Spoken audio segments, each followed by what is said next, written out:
turuan kayo gumawa ng thumbnail sa YouTube. So guys, please watch this video. Ayun guys, ang gagawin po natin is kung paano maglagay or paano gumawa ng thumbnail sa inyong video.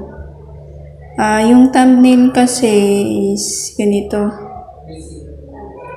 Front page ng inyong video. Ganito po yan. So, may nagawa na po ako. Ganito. Ganito po yung itsura ng thumbnail. Kasi kapag nasa YouTube, makikita lang ito. Ang purpose po nito ay pangpakuha ng viewers. Halimbawa, nakita nila to, parang gusto nilang i-click to para malaman kung paano. Kasi dahil dito sa thumbnail, nakakakuha ito ng mga viewers to click your videos. So, yun.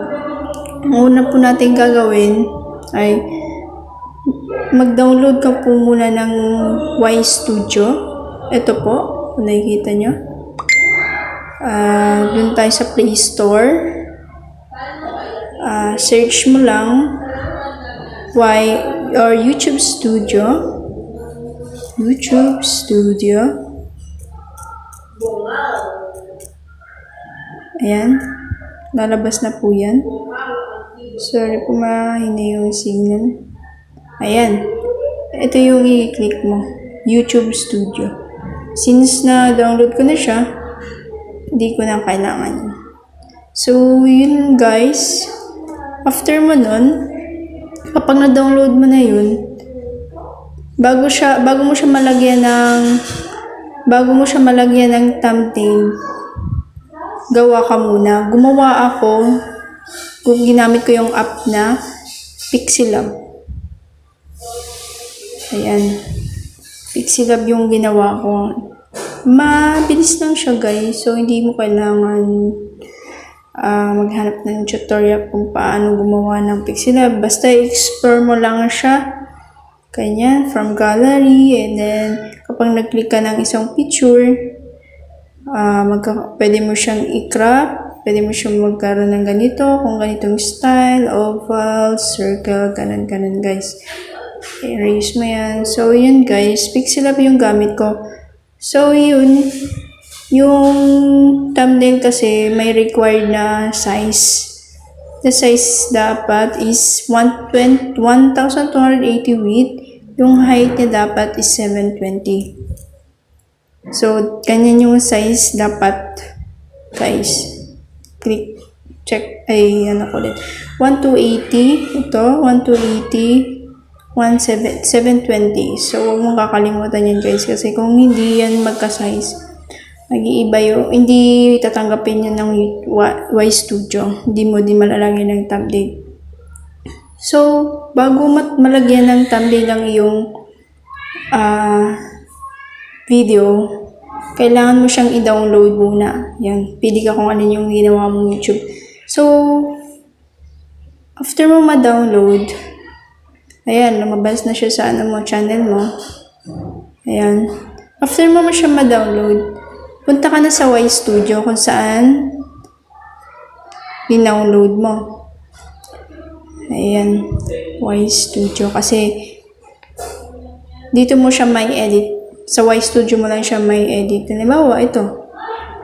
I-edit mo. Halimbawa, wala pa siyang thumbnail. Click mo lang to. Yung may lapis sa taas.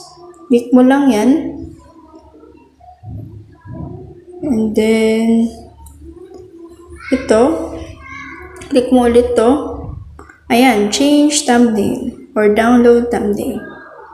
Ayan guys, pili lang kayo dyan. Ayan, kung pili kayo kung saan nyo din-download yung ginawa nyong thumbnail. Pero guys, hindi mo siya magagamit yung Y Studio kapag hindi mo pa siya na-verify. Mabilis lang yun guys. Malalaman mo naman kung hindi mo pa magagamit yung Y Studio mo kapag hindi ka pa na-verify. Sa pag-verified naman, punta ka lang sa Y Studio. punta ka lang dyan sa Y Studio. Kunwari, wala ka pang nagagawa ng ganito. May dito pa lang, kapag click mo yung in-upload mo video na wala pang thumbnail, kapag click mo yan, tapos itong change thumbnail, hindi yan ganyan dati. May nakalagay yung ganito. Ganito yan, oh. Yan, yung click ko, yan nagkaroon.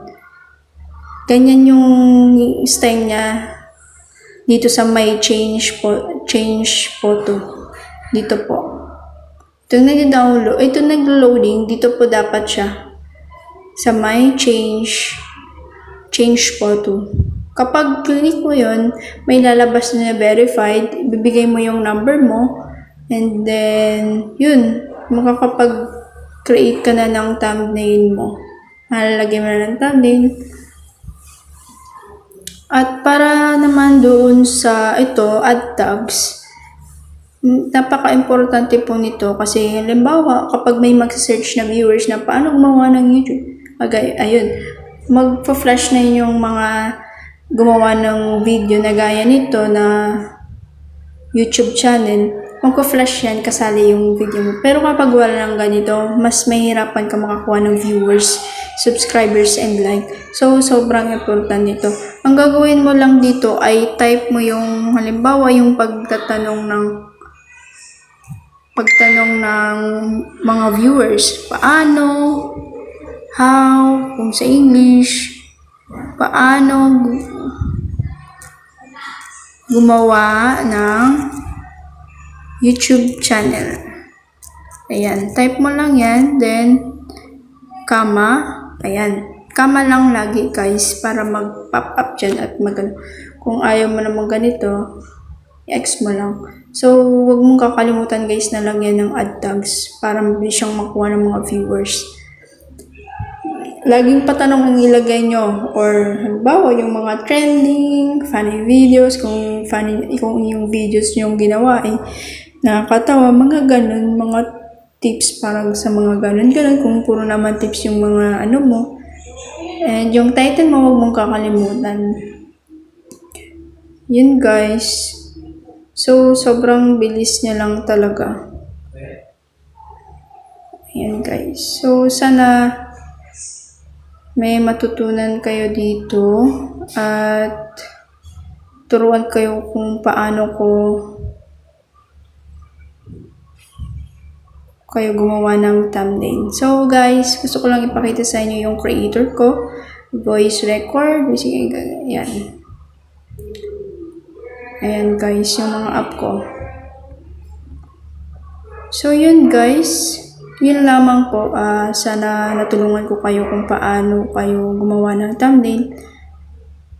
And huwag mo pong kakalimutan na i-subscribe, like, or comment ka kung mayroon kang tanong. Yun lang guys. Thank you for watching. Okay, so natapos niyo at nakita niyo ba yung tutorial ko?